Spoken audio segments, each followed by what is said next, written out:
मागील बऱ्याच दिवसापासून वारंवार मान्सूनच्या पेरणी संदर्भात आणि दुष्काळी वातावरण संदर्भात बातम्या आणि माझ्याही कमेंट बॉक्समध्ये शेतकऱ्यांच्या कमेंट किंवा ते शेतकरीसुद्धा नसतीलच, कारण की ज्यांना मागील गेल्या वर्षीचे अंदाज माहिती नाही आहेत.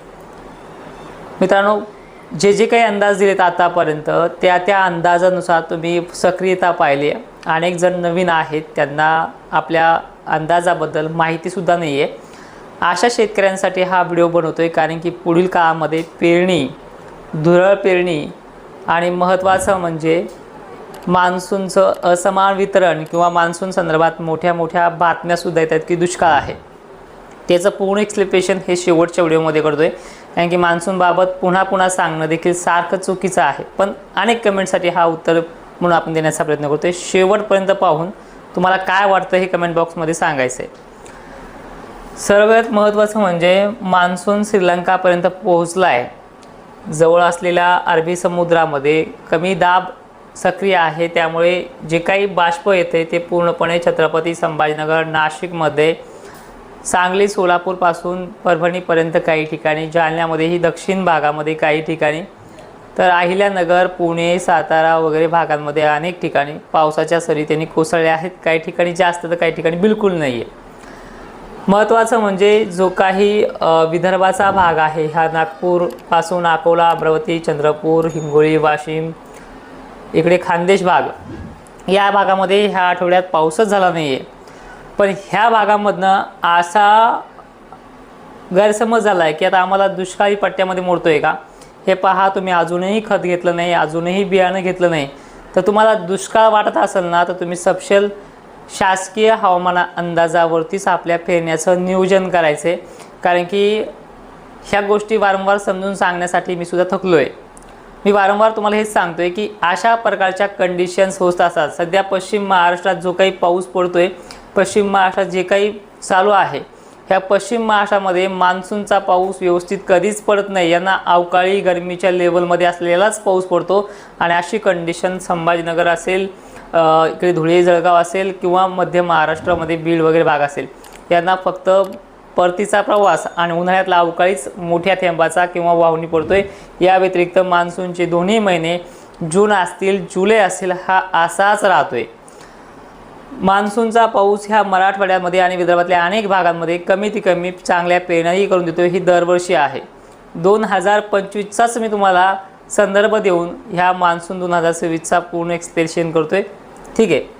आता ही जी परिस्थिती आहे उद्भवलेली आहे सध्या महाराष्ट्रामध्ये, आपण जर पाहिलं तर परिस्थिती एवढी बिकट नाही जेवढ्या बिकट आपण अनेक माध्यमाच्या तोंडून ऐकतोय. आभाळ आलं की अंदाज सांगायचा रपाटा सुरू, आणि आभाळ गेलं त्या रखरखीत उन्हामध्ये दुष्काळाच्या बातम्या सांगणं सुरू. ह्या दोन्ही गोष्टी चालू आहेत. पण एक विनंती करेल, पुढील काळामध्ये हा जो काही पट्टा आहे मान्सूनच्या पेरणीच्या वेळेला, हा नाशिकपर्यंतचा पट्टा, छत्रपती संभाजीनगरचा पट्टा, ह्या पट्ट्याला तो परेशान करणारच आहे, जो पट्ट्याला सध्या वातावरण सक्रिय आहे. कारण की मान्सूनचे वारे जेव्हा ॲक्टिव्ह होतात, कमी दाब, लो प्रेशर जो काही सक्रिय होतो, त्यावेळेस वारे इथे 70 किंवा 80च्या स्पीडने हे वारे जोराने वाहतात. पुढे जाऊन तो 40वर 50वरून घेऊन नागपूर वगैरे भाग तो पडत राहतो. आणि ह्या भागाला सुद्धा पोषक पेरणीसाठी मान्सून जी आहे ही 14 आणि 15 जूनच्या काळामध्ये इथे स्थिरावतो आहे. ठीक आहे. या पलीकडे जाऊन सांगतो, पेरण्या कधीच कोणाच्याच लवकर झाल्या नाहीत. एका तालुक्यामध्ये उदाहरणार्थ गेल्या वर्षी 12-13ला स्टार्टअप झाल्या, त्याच घनसावंगीच घेऊयात आमचा सरळ. ह्याच घनसावंगीमध्ये 25 तारीखसुद्धा उजळलेली होती, काही ठिकाणी 28 तारीखसुद्धा उजळली होती. इकडे समर्थ पट्टा वगैरे असेल, कुठलाही असेल, एक उदाहरणासाठी घेतोय. त्यामुळे पेरणी कधीही तुम्हाला मी मागेच सांगितले की 15-16 पासून स्टार्टअप होणारी पेरणी ही 22पर्यंतही जाऊ शकते, 2 दिवस मागं 23पर्यंत जाऊ शकते. फक्त पेरणी करताना त्याच्या अगोदर पडणाऱ्या पावसावरती घाई करू नये, तो वाफ वगैरे निघून जायचे. आणि हे शेवटचं सांगणं आहे तुम्हाला. यापुढे तुम्हाला चुकूनही माझा व्हिडिओ दिसणार नाही आहे सोशल मीडियावरती, आणि जे टाकतील ते गेल्या वर्षीचे जुने व्हिडिओ समजून जायचे. हा 24चा तारखेचा जो 24 मेचा हा मान्सून संदर्भात एक्सप्लेन करणारा जो व्हिडिओ असेल तो शेवटचा व्हिडिओ असेल. ठीक आहे.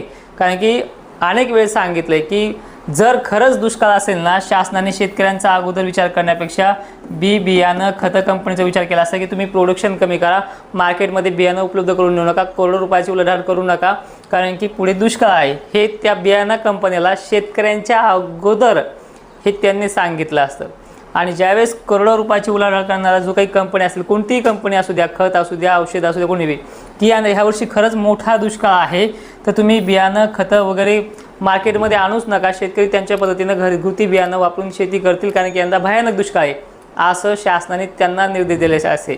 शासन शेतकऱ्यांपेक्षा त्या लोकांना जास्त धार्जिणे, एवढं तरी तुम्हाला माहिती आहे की शेतकऱ्यांचा कमी विचार करतील आणि कंपन्यांचा जास्त विचार करतील, कारण की कंपन्यांकडून मोठ्या प्रमाणात टॅक्स मिळतो, एवढा तरी विचार ते शेतकऱ्यांच्या बाबतीत निगेटिव्ह असेलच.